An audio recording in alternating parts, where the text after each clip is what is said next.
நாம் இறைவனிடத்திலே ஜெபிக்கும் பொழுது இறைவன் நம் ஜெபத்தை கண்டிப்பாக கேட்பார் என்றும் நம்மை நம்முடைய துன்பங்களிலிருந்தும் வேதனைகளிலிருந்தும் விடுதலையாக்குவார் என்று எரேமியா 29 அதிகாரம் 12 இறை வார்த்தையிலே இறைவன் இவ்வாறு கூறுகின்றார்.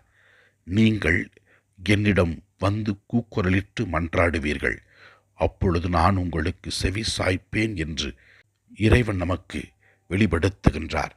இந்த இறை வார்த்தைகள் நாம் கஷ்டங்களிலும் வேதனைகளிலும் கண்ணீரிலும் இருக்கும் பொழுது யாரை நாம் முதலில் தேட வேண்டும் என்று வெளிப்படுத்துகிறது.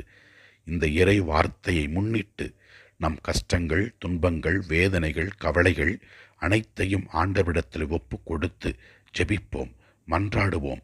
நம்பிக்கையோடு இறைவனிடத்தில் ஜெபிப்போம்.